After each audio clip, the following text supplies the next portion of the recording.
ay rated SPG, striktong patnubay at gabay ng magulang.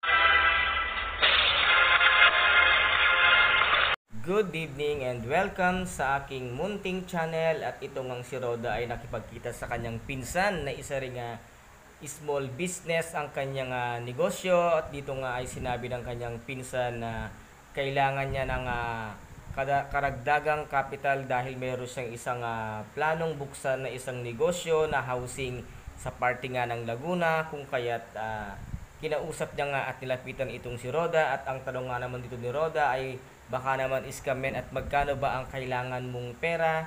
Sinabi nga dito ng kanyang pinsan na 10 milyon. Nagulat at nabigla nga itong si Roda at ang sabi niya ay 10 milyon lang ang pera kung nasa bangko. At pinaliwanag naman dito ng kanyang pinsan na malaki ang kanyang kikitain, kung kaya't tinawagan agad ni Roda ang nasa bangko at ipinawithdraw ang 10 milyong kanyang pera. At dito naman ay namanmanan siya ng mga batang Quiapo nitong mga kasamahan nga at kagrupo ni Kidlat, na kung saan ay plano nilang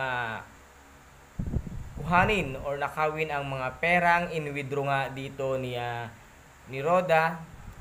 Sabi nga dito ng isang kaibigan ni Kidlat na meron naman tayong target ngayon at napakagandang pangitain nga nito, kaya't sasabihan niya ang kanyang mga kagrupo para daw hindi sila magkulang sa tao para puntahan ang bahay nga nitong si Roda. At baka dito na nga tangkaing sunugin ang bahay nga ni Roda dahil nga sa perang 10 milyon na nakawin sa kanya ng grupo nga nitong si Kidlat.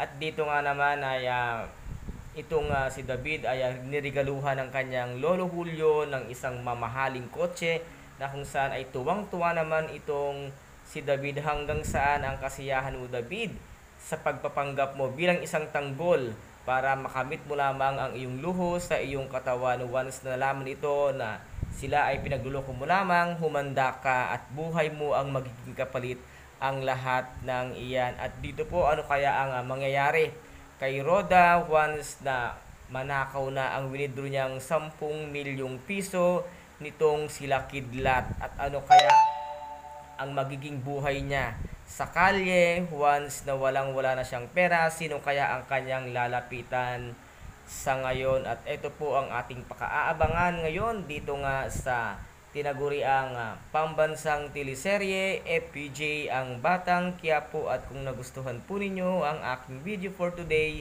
paki-subscribe na lamang po ng aking channel, paki-like and share din po para maging update kayo sa lahat ng gagawin kong video. Maraming salamat po. Ingat, God bless and bye-bye.